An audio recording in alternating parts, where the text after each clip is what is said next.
Ne možeš zaboraviti da je Bog uvijek tu. Ali ako ga ne puštaš u svoj prostor intime, živcirat će te. Iće ti onako, iritirat će te, smetat će ti. Htjećeš da nije tu, jer ego će htjeti nešto sakriti zato što se ne osjeća sigurno, ne osjeća se voljeno. Ne smatra da će biti prihvaćen ako podijeli i to. I to je najveći izazov. Ali taj izazov je zapravo i najveća zabava i najveće moguće uživanje.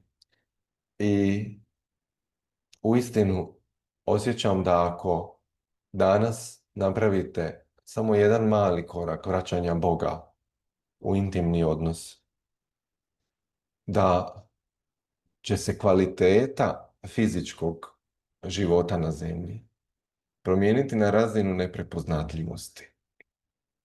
Ja sam u ovom našem programu stavio da nam lekcije intimnog odnosa, seksualnosti i financija idu jedna iza druge. Jer te tri stvari su nerazdvojive.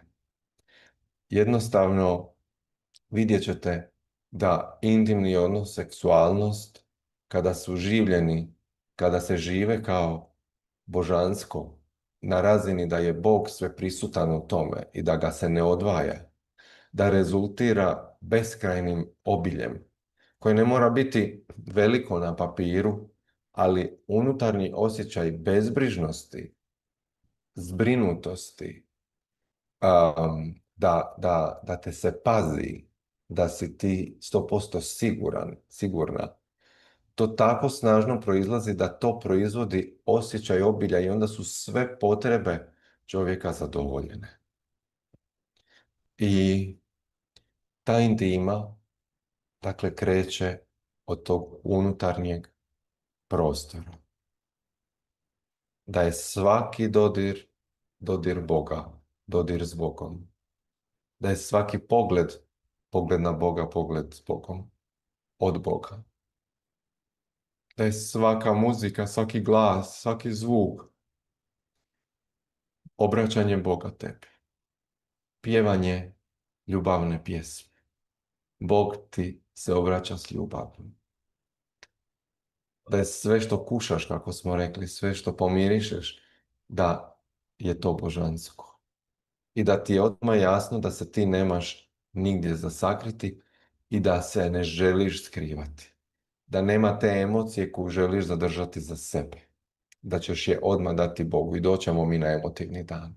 Da nema te misli koju želiš zadržati, doćemo i do mentalnog dana, bez brige. Znači, krenite s tom intimom.